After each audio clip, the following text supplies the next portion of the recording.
Hey guys, this is Javier with The Real Javier Novoa. It's a channel that's dedicated to applying the principles of interiorism to rapid lifestyle transformation. Interiorism being the knowing of who you are and the knowing that this is all a game, guys. It's all a simulation. All of the greatest scientists have been saying that it's a simulation. It's coming out more and more. Elon Musk and others. If you listen to the great spiritual teachers like Greg Braden, they explain scientifically why this is all a simulation. And, you know, I've always been into self help, I've always been into self improvement. I've always been into hustle, even, guys. I hustle a lot. I have side hustles. We've made a lot of money this week, guys, in the cryptocurrency markets. I do not know how much longer that's going to go on. That's why I put stops. But I'm still riding this bull market. I'm so excited to be. I've made more money this year than I've ever made. And I know where that's from, guys. I know where that comes from. But I've been hustling and I've been working, and I work 7, 8 days a week. I'm always working, guys. And in fact, if you even read people like Jason Apollo Voss in The Intuitive Investor, he says, I'm always working, guys. We're always working. And love the channels I follow on YouTube, like Gerald Peters and others, like Robert Kiyosaki, like many of the channels that we follow, like Dr. Huberman. There is a lot about hustle. But my question to you is, guys, in the midst of all this hustle, in the midst of this keeping busy, and by keeping busy, I mean doing what you love, guys. The question is, are you using your greatest asset? There's an asset and an entire asset class that we're just going to touch on briefly here that's going to make you wealthy beyond your wildest dreams. Now, if I told you about an asset class or an asset or a commodity that you could invest in on the stock exchange and get 1,000x your returns, would you do that, or would you say, no, I'm too busy in the hustle, I'm too busy working, or as Grant Cardone said, I'm too busy being broke? A lot of people would, because of the lack of trust. But I'm going to tell you what this asset is, and I want to prove it, guys. And I know a lot of you are going to know where I'm going with this. It's not a physical asset. But I even disagree, not in principle, but in essence, with the statement of Robert Kiyosaki. Robert Kiyosaki says your greatest asset is right here between your ears. While that's true, that's very true, guys. It's true in business, and that's the secret, guys. It's the key to making what Robert Kiyosaki and others call the infinite return, which is creating something out of nothing, creating value with no money, with no resources that you have to dedicate, or not very many. It's the Dando mentality that we talked about yesterday of Monish Pabrai. But I don't think that traces it back further enough. You see, as the great David Allen of Getting Things Done talked about as well, we're going to mention him again probably today, tracing things back to the unseen principles actually makes things easier. Why? Because you have more leverage. So if you think it's your brain, for example, then you have to start figuring out how to use my brain more efficiently and how to think, and people try hard doing that. But it's not your brain, guys. And I could point here and say it's your heart, but it's not even your heart, guys. No. It's a system of connection between the brain and the heart that is called, for lack of a better term, intuition. Intuition is going to be your greatest asset for 2024, and indeed for every other year, but we can trace it back further than that. Guys, it's the ability to tune into your intuition that's your greatest asset, because we're all getting intuitions all the time, but if you're not practiced in tuning into it, it's like any other skill, guys. It atrophies, and you're not going to know what you're being told by your intuition. You see, scientifically, we know that intuition comes to us through the heart, it comes to us through the pineal gland, and it comes to us in the brain. And it's the ability to balance all of those factors and use them efficiently that's going to actually allow us to tune into our intuition. And there's a way to do this, guys, and it's counterintuitive because we just talked about the hustle culture. But you'll see it even in the writings of the great proponents of hustle. Like, I think the primary proponent of hustle today, or one of them, is Grant Cardone. And I read his book years ago, 10X, guys, and basically says you need to put 10 times more resources into something in order to accomplish success. And while that's true, I don't think he traces it back. And he said in his book, I know it's somewhere in his book, where he said, he made a little parenthetical comment, and he said, I also wish that I spent 10X in thinking and planning rather than just doing. You see, guys, I'm a doer. I love doing. But I realized that I've gotten caught up in a lot of action. Even last week, I got caught up in a lot of action. I realized when I do that, there's a lot of trial and error involved. There's a lot of inefficiency and there's a lot of failure. And while you have to manage that gap, as Abraham Hicks talks about, you have to figure out how big you want that gap between what you want and where you are to be. And you have to figure out how to close that gap. You can do it by action, guys, and trial and error. And I do it a lot, and there's nothing wrong with it. But we have to step back and realize that there's a more efficient way. And George Soros, guys, there's no... Whatever you think about, of course, George Soros, we take a lot of issue with other issues that he's involved in. But no one can deny that George Soros was one of the greatest traders ever. And George Soros said, the key to success, and you can look this up, is having free time. Time has to be heavy on your hands. You have to have times where you do nothing.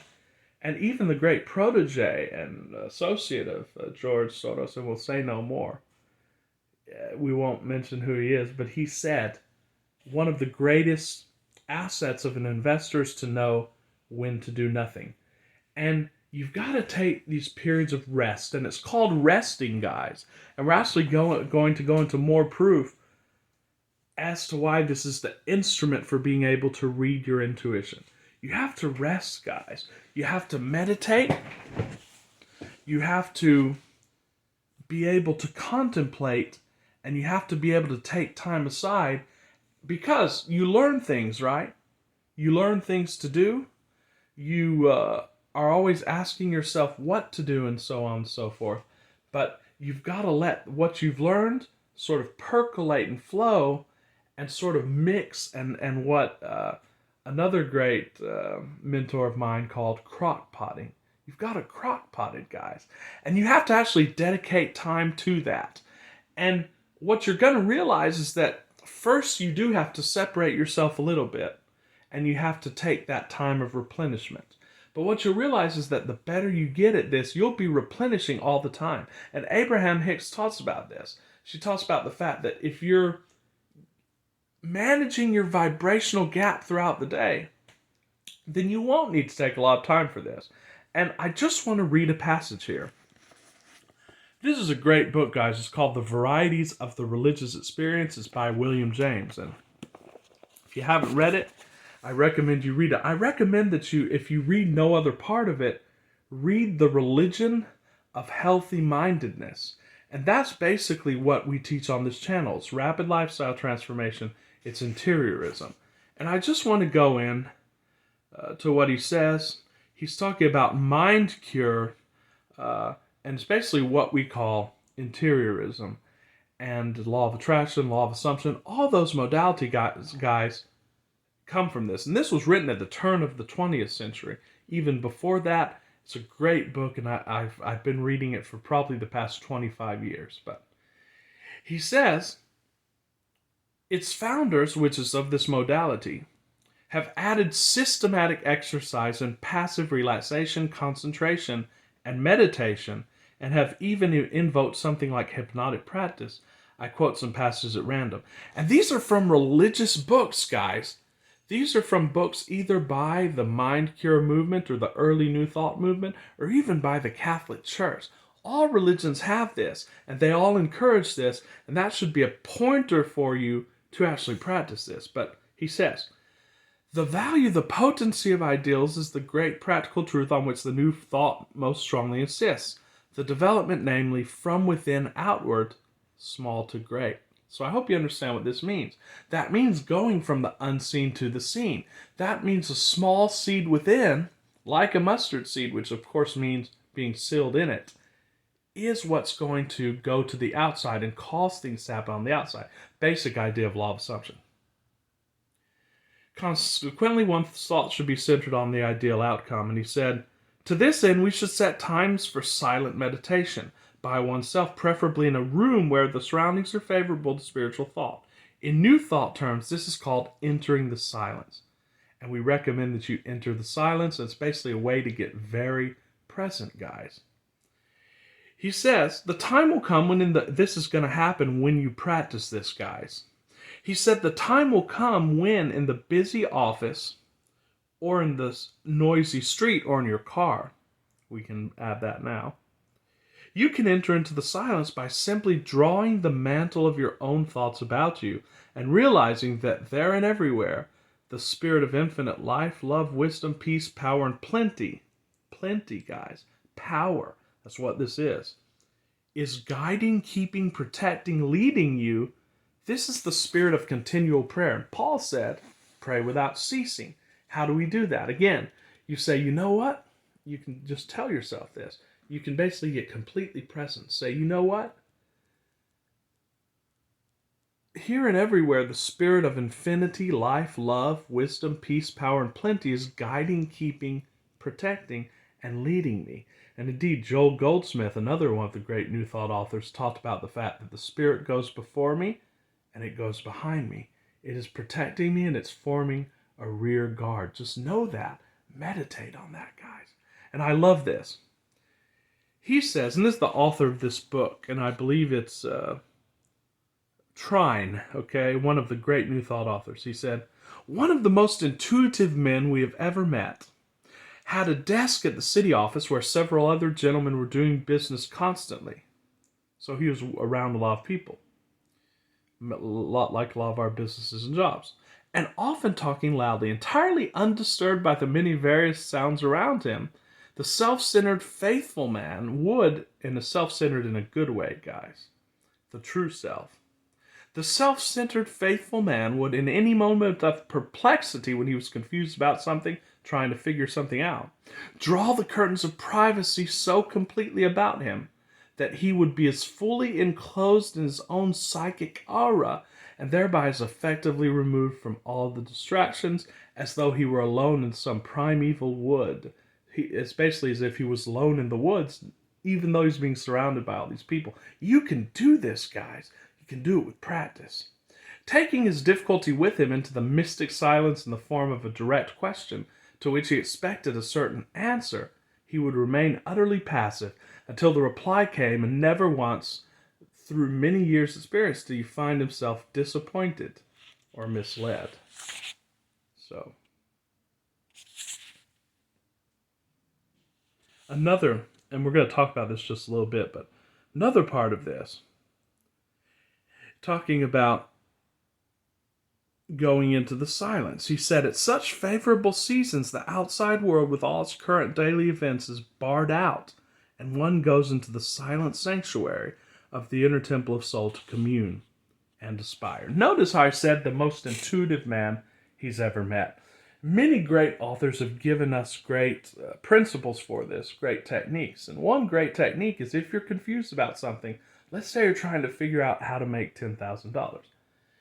You can just become completely present and just sit in the silence, guys. Go into the silence, the most beautiful and peaceful thing you can do. And you can ask yourself, okay, how can I make $10,000? And then just be completely present. Now, the answer may come to you in that period of silence. Most often it'll come to you when you're outside that period doing something else. But taking that silent period is the way to supercharge your intuition, guys. So I encourage all of you this week, rest. Go into the silence. Do it every day. Do it for at least 15, 20, 30 minutes a day. Get completely present, guys. You can do it right now. Observe your environment. Get completely present. Anytime you're agitated or disturbed, you can get completely present. The more you practice that, guys, I promise you, no matter what's going on around you, you can get into the silence. You can turn on your intuition at will. We're going to talk about this more in a lot of future videos. This is the most powerful asset you have. Do it. Go into the silence. Take time in the silence. Don't just always grind, because while it's fun sometimes, you're not going to get optimal results. Your optimal results are going to come from within. So again, go into the silence, rest, enjoy this, guys, and start using your greatest asset, which is your intuition. I promise you, you're going to have great testimonials by doing this, and I want to read about in the comments. Thanks for watching, guys. I am doing coaching calls. I will put my email in the description. That's a modality which is really taking off. Also, if you enjoy the content on this channel, please do subscribe and like. You'll be helping us get more views. You'll be helping us get this information out to the world in the perilous times we're living in, and you'll be joining a community of master manifestors. So thanks for watching, guys. Have a wonderful week, and I will see you guys very soon. Ciao.